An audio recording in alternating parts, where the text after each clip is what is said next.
One morning, 130 boats slicing through the waves in tight, disciplined formation inside one of the most vital waterways on the entire planet.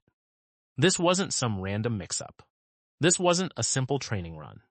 Iran was sending a loud, unmistakable signal, and the American military had already prepared its sharp comeback.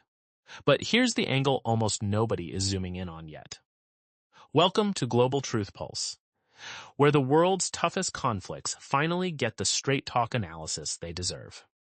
Now, before we dive deeper, if you're the kind of person who still picks up a newspaper in the morning, who still believes solid facts matter more than flashy headlines, and who's been around long enough to spot the difference between real news and pure noise, then this channel was made exactly for you.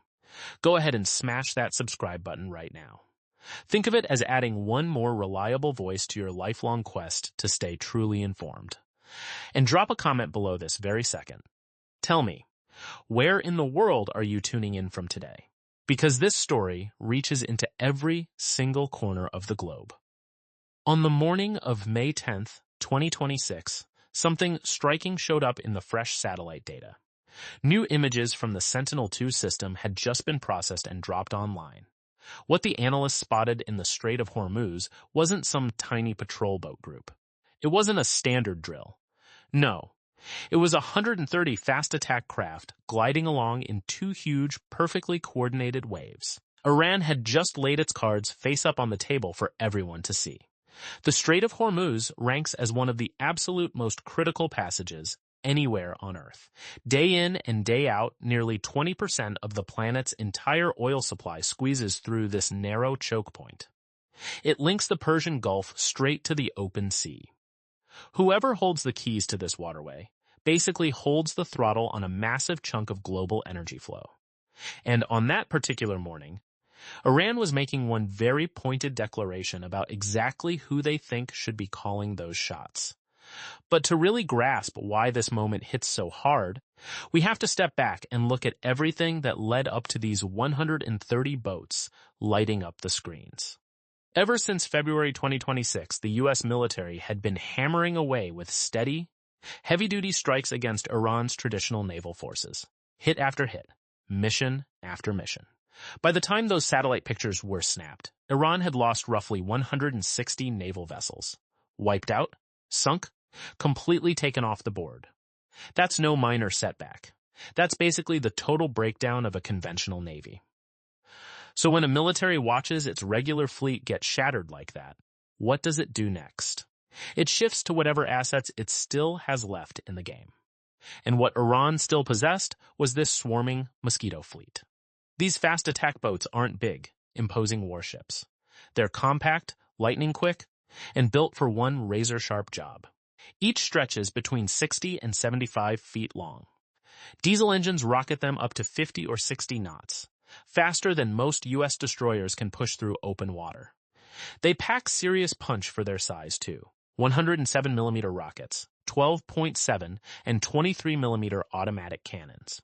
And some of them carry something even deadlier, the C-802 anti-ship missile, a Chinese-designed weapon with a reach of nearly 100 miles and a 160-kilogram warhead. It fires, dips low, hugs the water's surface, and slams straight into its target. That's a real danger to even the largest naval ships out there. Sure, a single boat is something you can handle. But 130 of them surging forward together in tight, synchronized groups? That flips the whole equation into a whole new level of challenge. The approach Iran was putting on display is called swarm doctrine. The goal isn't always about beating a stronger navy head-on in a fair fight. Instead, it's about flooding the zone, hitting from every direction at once, and overloading the enemy's defenses so badly that at least one threat slips through the cracks. It's a game plan built on sheer numbers, blistering speed, and pure chaos. Now here's what pushed this particular scene into even bigger territory. Those satellite images weren't some accidental leak. They weren't stumbled upon by a lone analyst. They were deliberately pushed out through channels close to Iran on the very same morning when the world's eyes were already glued to the Strait of Hormuz. This wasn't a secret operation accidentally caught on film. This was a deliberate visual message. Iran wasn't trying to hide these boats. They were proudly putting them on display. Every single formation, every precise coordinate, every tight cluster of fast-attack craft tucked near Qeshm Island and the nearby coastal spots. The intent was crystal clear and carefully timed.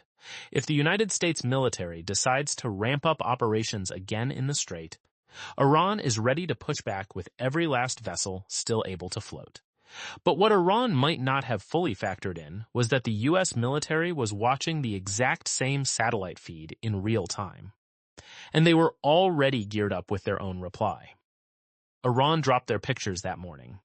By the time most experts had even finished studying them, CENTCOM had already fired back. Not with fancy speeches, not with a carefully scripted press release, but with fresh operational photos released straight from United States Central Command. Those images showed exactly what was already in place, already airborne, and already poised inside and around the Strait of Hormuz. The timing was no accident. In the language of military signaling, nothing ever is. Iran had just revealed its hand. The U.S. military calmly laid out what cards it held across the table, and the opening layer of that response was already soaring overhead. F-16 Viper fighter jets were confirmed running active missions in and around the strait, backing up ongoing American operations. These weren't planes sitting idle, far away on standby. They were already deep in the exact zone where Iran's 130 fast-attack boats had gathered. From the decks of carriers in the area, FA-18 Super Hornets were flying combat air patrols, versatile jets that can hit surface targets just as easily as they lock down the skies. They'd already proven their worth by taking out Iranian oil tankers in earlier rounds of this clash. This theater was nothing new to them. Then you had the AH-64 Apache attack helicopters, which really stand out in this whole picture because their role goes way beyond just checking a box on some equipment list. Just days earlier, on May 3rd, CENTCOM Commander Admiral Brad Cooper had personally flown one of these Apaches right over the Strait of Hormuz. That flight came right before the start of Project Freedom, the U.S. operation aimed at safely escorting neutral commercial ships through the passage. In the very first hours of that mission, American MH-60 Seahawk helicopters and those same Apaches took out 6 Iranian fast attack boats that had tried to menace commercial traffic. 6 boats sent straight to the bottom. It was a clear, on-the-spot reminder that the danger these small craft pose is very real, and so is the American response. But 6 boats versus 130 boats? Those are 2 entirely different scales of conversation. That's exactly why the U.S. had built out a massive, scalable setup designed to handle swarms this size. More than 100 land and sea-based fighter aircraft were already on call and ready to engage a fast boat swarm of this magnitude. The mix of planes covered every capability modern air power can throw at a maritime fight. F-15E Strike Eagles delivering heavy, pinpoint strikes. F-35s from Marine Expeditionary Units using short takeoffs and vertical landings, bringing stealth and sensor fusion that Iranian coastal radars simply aren't equipped to handle. EA-18G Growlers dedicated to electronic warfare, jamming Iranian drone links and shutting down any surface-to-air missiles trying to shield the swarm. All these platforms talk to each other instantly through the secure Link 16 data network. What one F-35's radar picks up, the F-18 knows about in the same heartbeat. What a high-flying RQ-4 Global Hawk spots flows straight into the targeting computers of every strike jet in the formation. And circling above it all, the E-2D Hawkeye airborne early warning plane is already mapping the entire swarm, feeding live coordinates, slicing the strait into clear sectors, and handing each group of fast attack boats to a specific aircraft or strike team. In military terms, that's called battlespace management. In plain English, it means 130 boats moving together in formation don't actually make the job tougher. They make every single one of them simpler to locate and neutralize. Iran had rolled out its Mosquito fleet for the world to see. The U.S. military had just shown them the industrial-sized fly swatter waiting on the other side.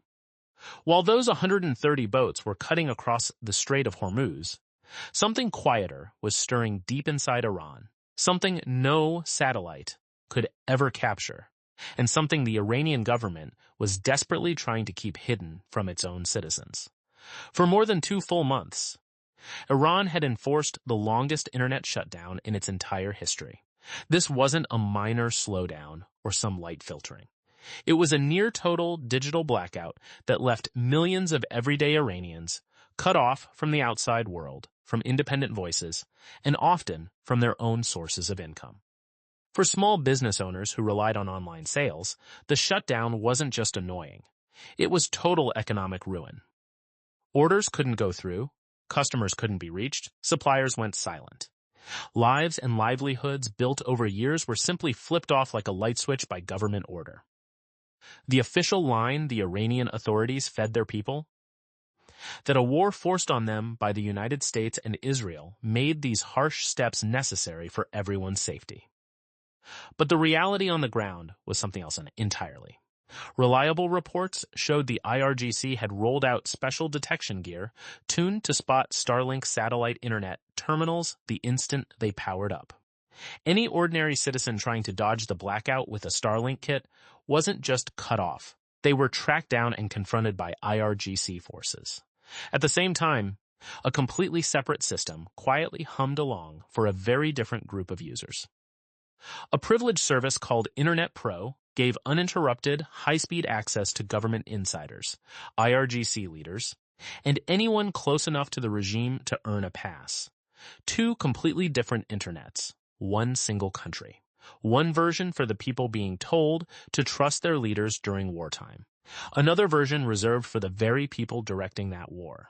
CNN ran a thorough investigation laying all of this out, showing how Iran's 2-tier internet setup was sparking real public fury and laying bare the growing cracks inside the system itself.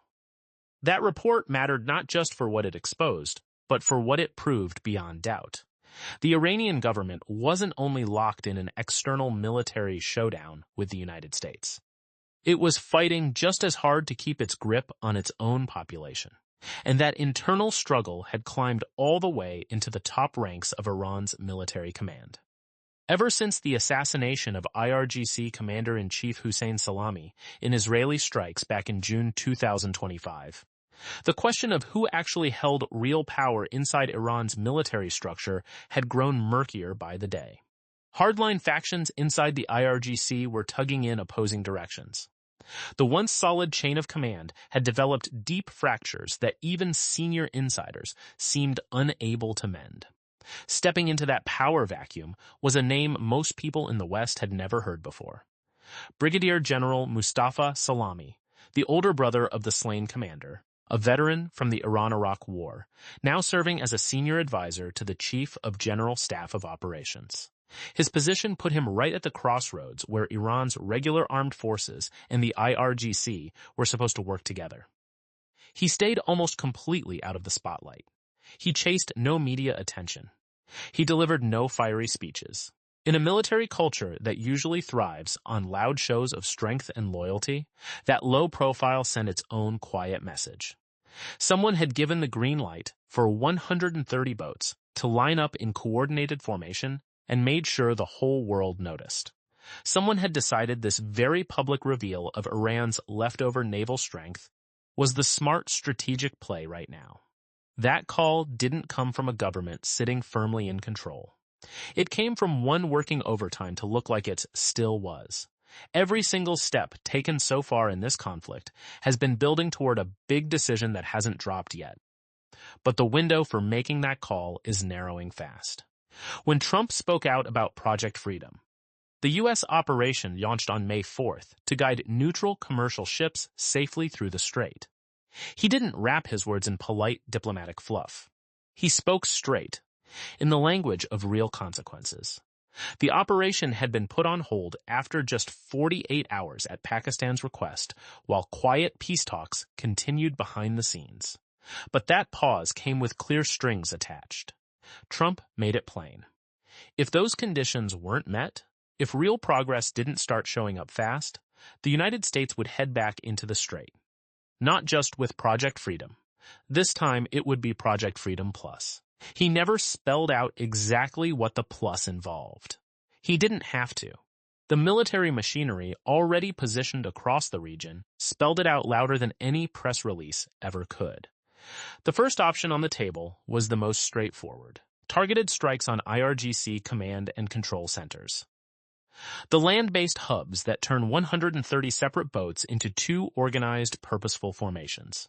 Knock out those nerve centers, and the swarm loses its ability to act as one coordinated threat. Individual boats without guidance become far simpler targets.